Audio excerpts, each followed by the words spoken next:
This is a function demonstration.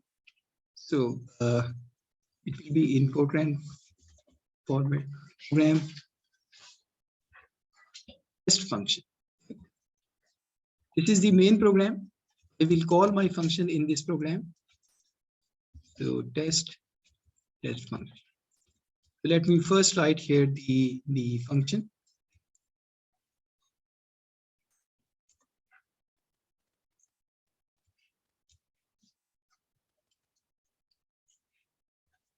So it will begin with the keyword function,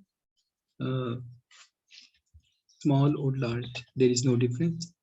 So I would say f, right? I will only use one variable to this function, and there will be a function statement x. So this is the function which takes on a value x, right? Let's define it, real x, and it is for input, and real f for output. And here is the calculation. F equal to 1 minus x squared. So I write x squared as x times x, right? And then in the function, I write return statement. That is done here. That is the function structure, right? And now in the test function, let's save this program in the bin directory, Fortran free source file, and program name not in tabs, test fn.for. It's a function example, so it is rightfully in the 7th column, 7th column, so there is no problem. Now in the main program, let's just write implicit, right? Well, let's define some variables, real xs, right? And I have to define the f for function, right? The function is real so that it is identified in my program. Now I write a print statement f of x, f of xs, right? It is equal to, let's compute a value f of say 0, f of 1. Well, x should be zeros, therefore for constant numbers you have to have these things, right? Point, decimal point. Another value f of 2, right? Similarly, if I have a definition xs equal to 5, so I can also call print statement f of xs equal to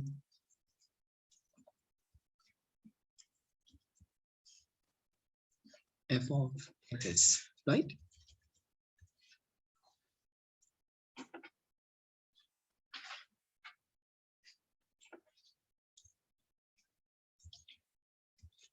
F values, there are 3, right? I have defined a function which computes, which gets the value of x, a real value, and computes 1 minus x squared, and we are calling this value as in the main program fxs, right? So just like we write sine of x, right? So similar function I have written, but this time this is my own. This is a user-defined function. So let's save this program and let's get to the command window to run this program. In B directory, 77 bin, okay, bin directory. Let's write the command g77 test function dot for -o and test function dot exe. It seems we are lucky. There are no errors. Test function, no such file or directory.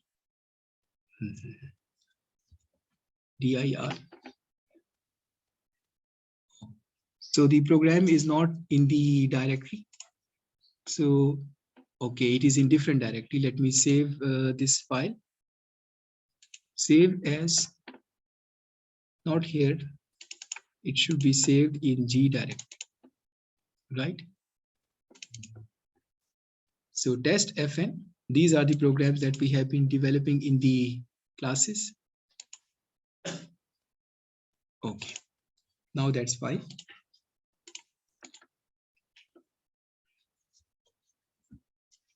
CLS, clear screen.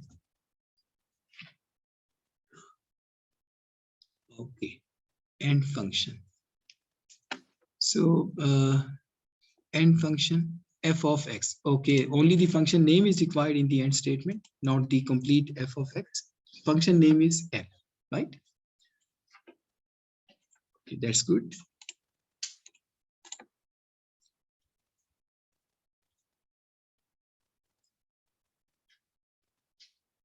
Okay, please pay a little attention for my program.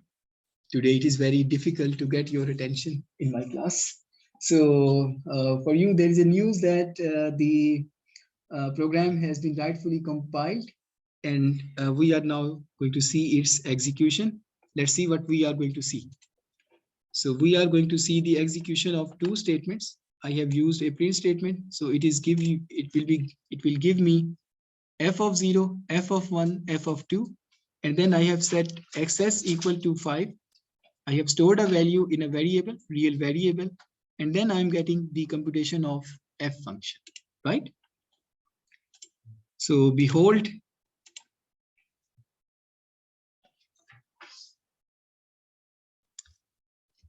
test fn. We have got these value 1, 0, and -3. Are they correct? Let's check. Let's check. For 0, it should be 1. Okay, fine. For 1, it should be 0. And for 2, 1 minus 2 square is 3. Okay, that's good. And for 5, 1 minus 25, it is very, very fine, right? So that's how we define functions. There can be other variables as well within this function. Let's write another function. So I say function dxy, right? And here I say start real xy, and for output variable I say v, and computation of v is x square minus 2 asterisk x asterisk y, right? And then there will be a return statement, and then the end function, right? So now I have defined a function with two variables, right? So in the main program, I have to have the variable of the other function, right? This is function f, and here I have a function g, right? So now let's the response of a function g xy. So I would say 2 and 3. This is equal to g 2.0 and 3, since I am writing here constants, right? Okay. So two variables are also possible, right? Oh, this is the first function we are using with two variables. No, there is a function mod function with two variables. So please pay a little attention to my program. What value I'm going to expect? X square minus 2xy Okay, let's compile. No errors have been prompted. Test function. We are ready to see the success of our effort. Okay, so g of 2, 3 equal to minus 8. Is it correct? 2 square equal to 4, right? Minus 2 times 3. So it is 12. 4 minus 12, it's minus 8, right? So it is correct. It is correct. So that's how we define functions, and we call them in our main programs as many times as we like.